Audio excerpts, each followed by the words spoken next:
Hello friends, നമ്മുടെ നായ്ക്കുട്ടികളുടെ ആരോഗ്യം നമ്മൾ എങ്ങനെ പരിപാലിക്കുന്നു അതുപോലെ തന്നെ ഇമ്പോർട്ടൻ്റ് ആണ് അവരുടെ പാദങ്ങളുടെ പരിപാലനവും. നമ്മുടെ ഡോഗ്സിന്റെ പാദങ്ങൾ നമ്മൾ പരിപാലിക്കുന്ന സമയത്ത് ശ്രദ്ധിക്കേണ്ട കാര്യമെന്ന് വെച്ചാൽ അവരുടെ നെയിൽസ് കൃത്യസമയത്ത് കട്ട് ചെയ്യുക എന്നുള്ളതാണ്. നമുക്കറിയാം, പുതിയതായിട്ടൊരു നെയിൽ ഗ്രോ ചെയ്ത് വന്നു കഴിഞ്ഞാൽ അവിടെ കളർ ഡിസ്കളറേഷൻ നമുക്ക് കാണാൻ സാധിക്കും. ആ അളവിൽ നമുക്ക് അവരുടെ നെയിൽസ് കട്ട് ചെയ്യാവുന്നതാണ്. അതുപോലെ തന്നെ അവരുടെ ഫിഫ്ത്ത് നെയിലായിട്ടുള്ള നെയിൽസും നമ്മൾ പ്രത്യേകം ശ്രദ്ധിക്കേണ്ടതാണ്. കാരണം അത് വളർന്ന് സ്കിന്നിനകത്ത് കയറി സ്കിന്നിന് പ്രോബ്ലംസ് ഉണ്ടാക്കാനും മുറിവുണ്ടാക്കാനുള്ള സാധ്യതകളൊക്കെ വളരെ കൂടുതലാണ്. അതുകൊണ്ട് പെറ്റ് പേരൻസ് അതൊക്കെ ഒന്ന് ശ്രദ്ധിക്കേണ്ടതാണ്.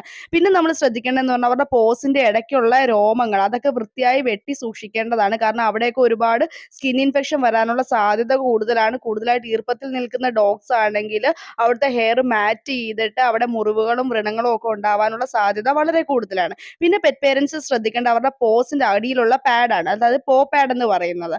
ആ കട്ടിയുള്ള പോ പാഡ് നമ്മൾ എപ്പോഴും നല്ല രീതിയിൽ ക്ലീൻ ചെയ്ത്